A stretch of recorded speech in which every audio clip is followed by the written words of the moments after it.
नमस्कार, मी हर्षा रोडकर. कृषी क्षेत्रातील घडामोडींचा आढावा आपण घेणार आहोत. सुरुवात करूया शेती मित्र 20 ला.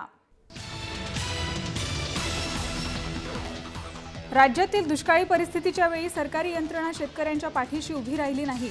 पंतप्रधान नरेंद्र मोदी स्मार्ट सिटीच्या उद्घाटनाला आलेच आहेत, तर त्यांनी दुष्काळ सहन करणाऱ्या शेतकऱ्यांनाही भेटून जावं असं आवाहन विरोधी पक्षनेते राधाकृष्ण विखे पाटील यांनी केले.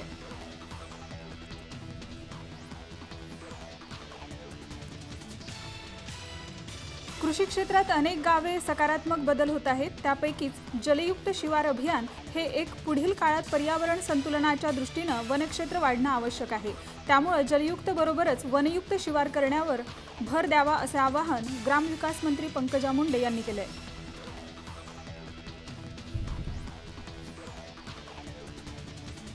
केंद्र सरकार शेतकऱ्यांप्रती समर्पित असून शेतकऱ्यांना स्वस्त दरानं वीज देणं हे केंद्र आणि राज्य सरकारचं प्रथम कार्य असून देशातील सर्व शेतकऱ्यांना नवीन तंत्रज्ञानानं तयार केलेले वीज बचत करणारे कृषी मोटार पंप मोफत वाटप करण्यात येईल असं ऊर्जा राज्यमंत्री पियुष गोयल यांनी म्हटलंय.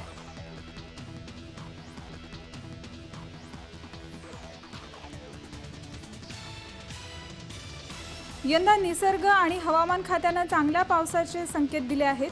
पावसाला सुरुवातही झाली, मात्र पेरणीसाठी खिशात पैसाच नसल्यानं शेतकऱ्यांना पीक कर्जासाठी बँकांचे उंबरठे झिजवावे लागत आहेत. खास शेतकऱ्यांसाठी असलेल्या महाराष्ट्र ग्रामीण बँकेनं देखील ऐन खरीप हंगामाच्या तोंडावर शेतकऱ्यांच्या तोंडाला पानं पुसली आहेत.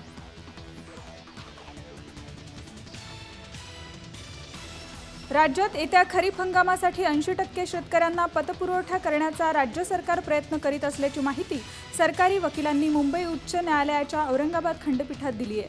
प्रथमच 1,41,662 नवीन शेतकऱ्यांनी कर्ज घेतलं असून खरीपासाठी 37,447 कोटी रुपयांचं कर्ज वाटप होणार असल्याचं स्पष्ट करण्यात आलं आहे.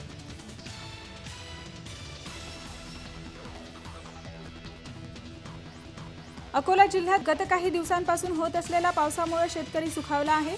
पेरणीलायक पाऊस झाल्यामुळे गावालगतच्या शेतांमध्ये पेरणीच्या तिफनाचे फेर धरल्या जात आहेत. आतापर्यंत जिल्ह्यात 15% पेरण्या झाल्याचा अंदाज कृषी विभागाकडून सांगण्यात आलाय.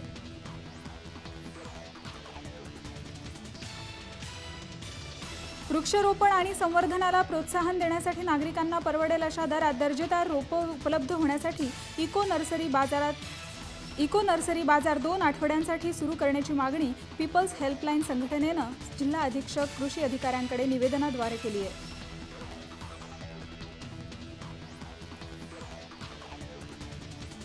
बाजार समित्यांच्या संचालकांवर आता पणन संचालनालयाकडून वचक राहणार असून व्यावसायिक बांधकामांच्या परवानग्या देण्यासाठी बांधकामाच्या क्षेत्रफळापैकी काही टक्के बांधकाम हे पायाभूत सुविधा आणि शेतकरी हितासाठी करण्याचं बंधन बाजार समित्यांवर घालण्यात येणार असल्याची माहिती आहे.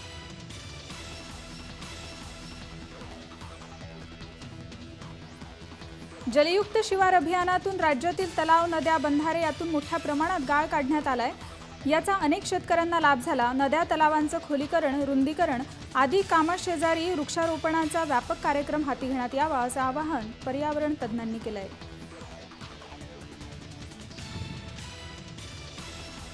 शासनातर्फे दिला जाणारा मदत निधी कापूस, सोयाबीन आणि धान उत्पादक शेतकऱ्यांच्या पदरी अद्याप पडला नाही.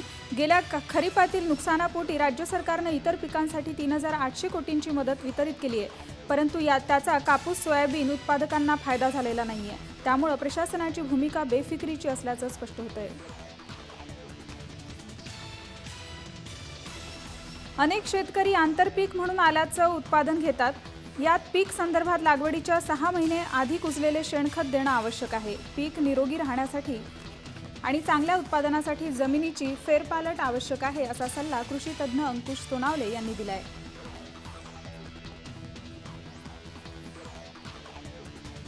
राज्य शासनाच्या उपक्रमांतर्गत 1 जुलै रोजी राज्यात 2 कोटी वृक्षांचं रोपण केलं जाणार आहे. 1 दिवसाच्या वृक्ष लागवड या कार्यक्रमाकडे केवळ इव्हेंट म्हणून न पाहता हे काम एक मिशन म्हणून सातत्यानं करत राहावं लागणार आहे आणि लावलेल्या झाडांच्या संगोपनाची जबाबदारी किमान 5 वर्ष संबंधित संस्था आणि व्यक्तींची असायला हवी असं आवाहन वनमंत्री सुधीर मुनगंटीवार यांनी केलंय.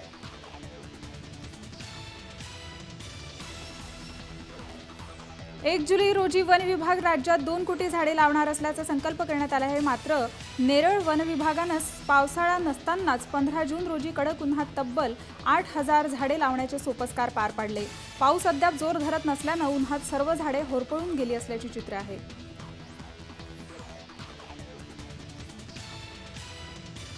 राहुरीच्या महात्मा फुले कृषी विद्यापीठांतर्गत असलेल्या 6 विना अनुदानित विद्यालयांनी पुनर्मूल्यांकनासाठी कागदपत्रे सादर केली नाहीत.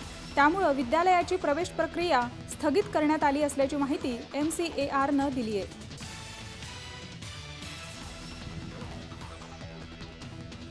शहरी भागांसोबतच ग्रामीण भागात प्रदूषणाचा विळखा वाढत चाललाय.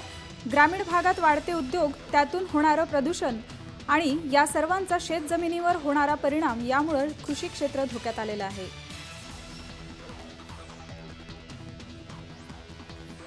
दुष्काळग्रस्त शेतकऱ्यांना वरदान ठरलेली शासनाची जलयुक्त शिवार योजना आता शेतकऱ्यांच्या मुळावर उठली आहे. ठेकेदारांच्या हलगर्जीपणामुळे जलयुक्त शिवार योजनेतील बंधारा पहिल्याच पावसात फुटून तब्बल 250 एकर शेतीचं नुकसान झालं आहे.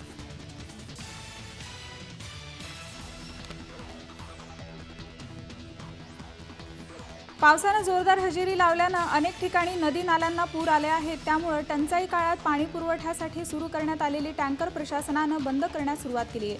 आतापर्यंत ठिकठिकाणी 162 टँकर बंद करण्यात आले असून पाथर्डी तालुक्यातील सर्वाधिक 127 टँकर बंद करण्यात आले आहेत.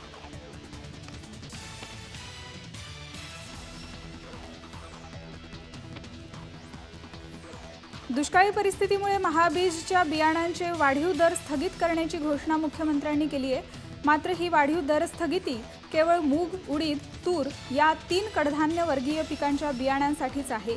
त्यामुळे इतर पिकं घेणारे उत्पादक चिंतेत आहेत.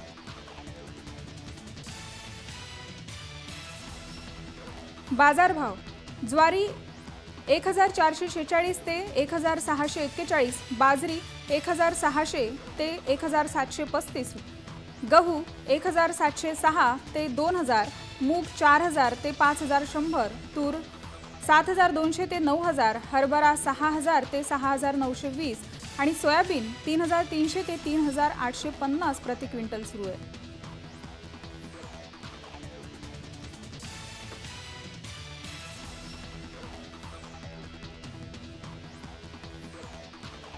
पावसानं कोकणात चांगलाच जोर धरला आहे, तर राज्यात उर्वरित भागात मान्सूनच्या जोरदार पावसाची प्रतीक्षा कायम आहे. विदर्भात मंगळवारपासून पावसाचा जोर वाढण्याचा अंदाज हवामान विभागानं वर्तवला आहे.